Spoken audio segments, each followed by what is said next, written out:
ہمارا موضوع ہے طریقت.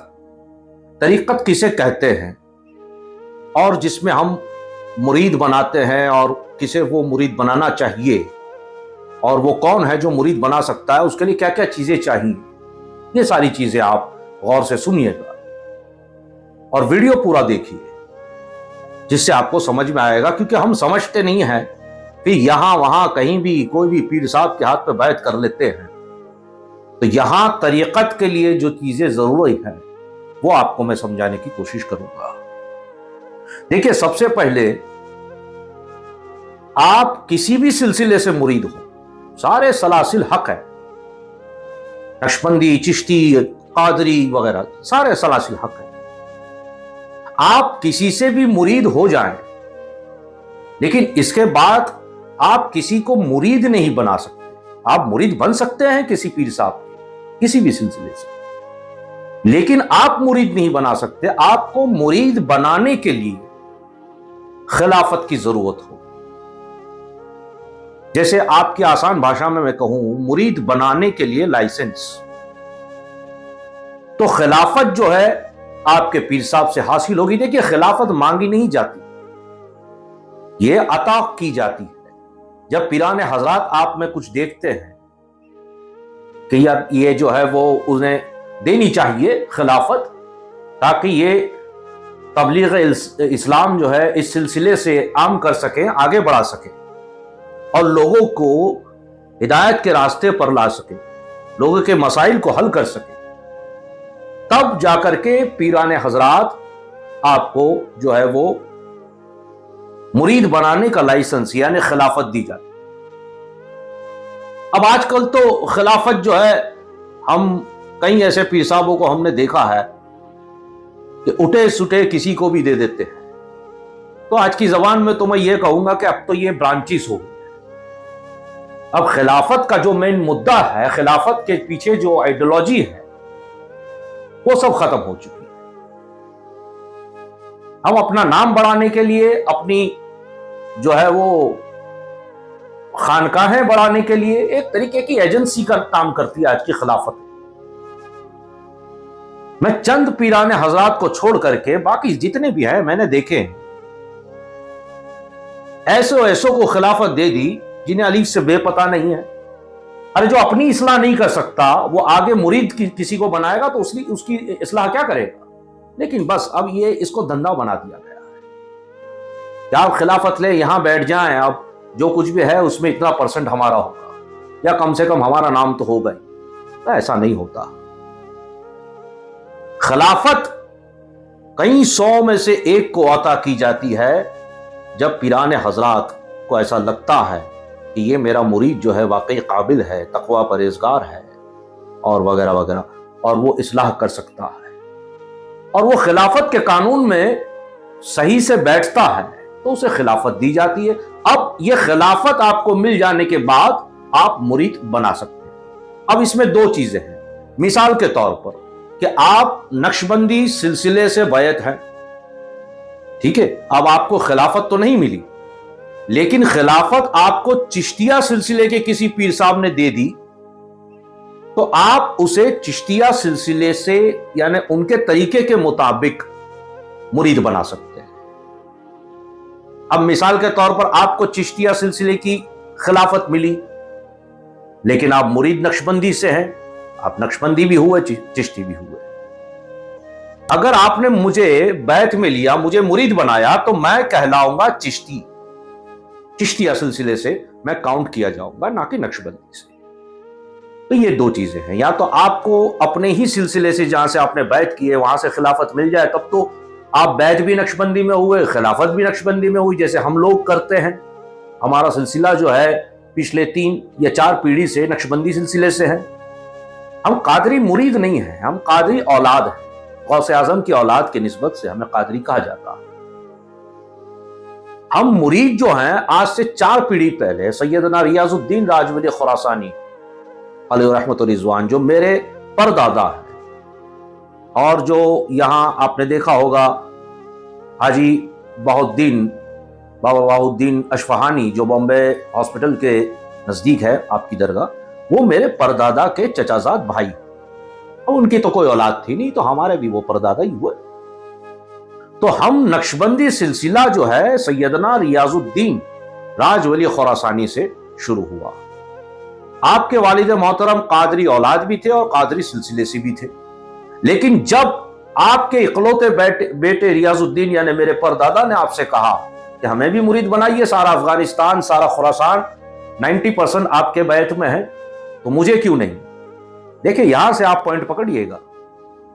تو سرکار شرف الدین رحمت اللہ علیہ نے کہا بیٹا تمہارے مقدر میں میرا پیالہ نہیں ہے، تم اپنا پیر ڈھونڈو۔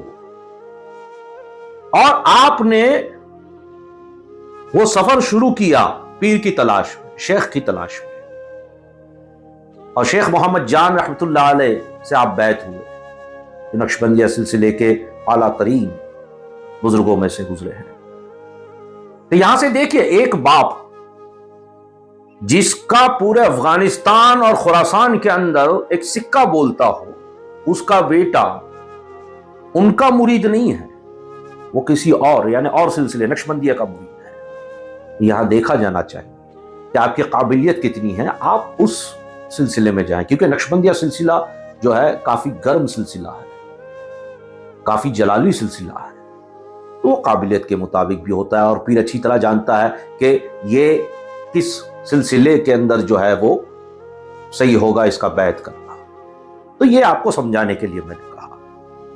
تو جب آپ کو خلافت مل جاتی ہے تو آپ مرید بنا سکتے ہیں، یہ ہو گئی پہلی بات۔ اب پیر کس کو بنائیں گے؟ چاہے وہ چشتی ہو، رضوی ہو، جو بھی ہو، پیر بنایا جائے گا کم از کم، ضروری نہیں ہے کہ وہ سید ہو، اگر سید ہے تو افضل ہے، لیکن ضروری نہیں ہے۔ سیدنا اعلی حضرت فاضل بریلوی رحمت اللہ علیہ وہ تو پٹھان تھے، کہیں مرید بنایا انہوں نے، کہیں خلیفہ ہیں ان کے۔ پیر کے لیے ضروری ہے کم از کم اتنا علم رکھنا کہ وہ اپنی اور اپنے مریدوں کی اصلاح کر سکے، اس کو راستہ ہدایت دکھا سکے، خدا کا قرب دلا سکے، اللہ کے ذکر و فکر میں جو ہے اسے ڈبا سکے، اور اسے شریعت و طریقت کے قانون سے آگاہ کر سکے۔ اب آج کے دور میں تقریروں سے کیجیے، آپ میلادوں سے کیجیے، جلسوں سے کیجیے، اب آج کل تو یہ یوٹیوب وغیرہ آ گیا ہے، تو اس سے بھی آپ ہدایت کا میسج دے سکتے ہیں اپنے مریدوں کو۔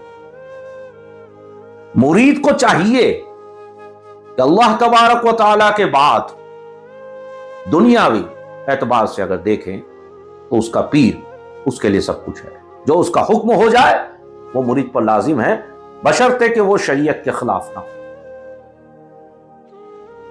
وہ شریعت کے خلاف نہ ہو۔ دیکھیے ہم نماز پڑھتے ہیں، آپ بھی نماز پڑھتے ہیں، آپ کی نماز میرے کام نہیں آئے گی، میری آپ کے کام آئے گی۔ تو نماز پڑھنا اور نماز نہ پڑھنا یہ دو الگ الگ چیزیں ہیں۔ آپ پڑھیں گے آپ کو فائدہ ہے، آپ نہیں پڑھیں گے نہیں، آپ کو نقصان ہوگا۔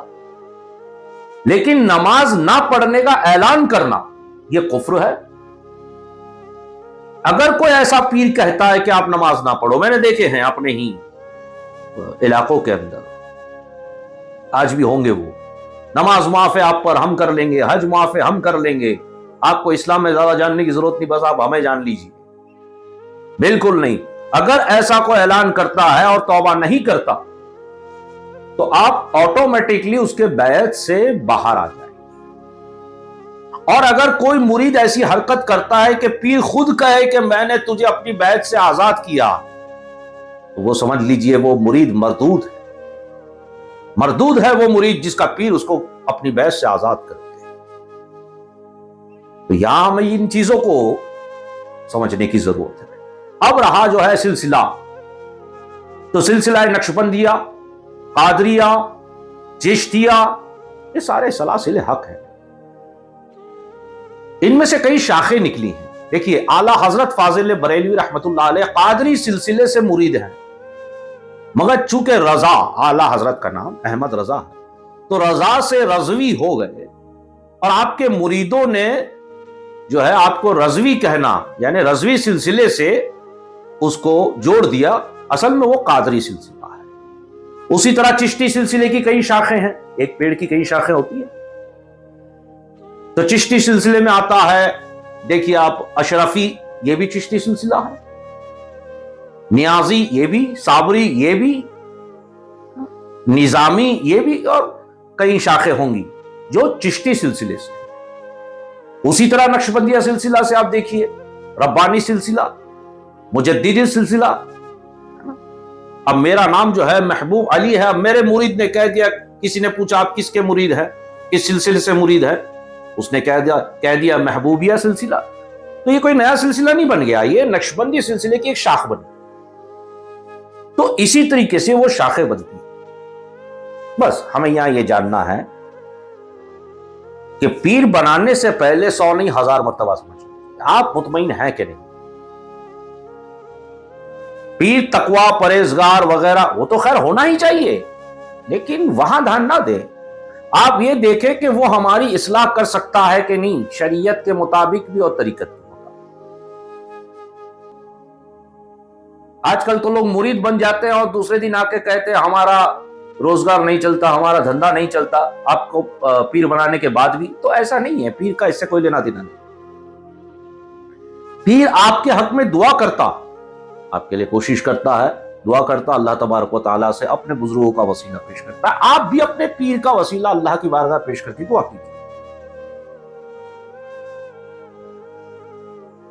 پیر جو ہے وہ اصلاح کے لیے ہوتا ہے، آپ کی مرمت کے لیے ہوتا ہے۔ گاڑی جب ٹوٹ جاتی تو سروس سینٹر میں جاتی ہے نا، بس اسی طریقے سے مسلمان کو جب سروس کی ضرورت ہوتی ہے تو طریقت نامی سینٹر میں آتا ہے، اور اس سینٹر کے میکینک ہوتے ہیں پیران حضرات، جو آپ کی سروس کرتے ہیں، دینی سروس کرتے ہیں۔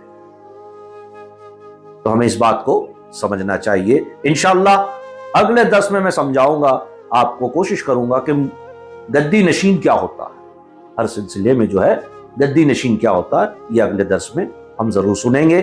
السلام علیکم ورحمۃ اللہ وبرکاتہ۔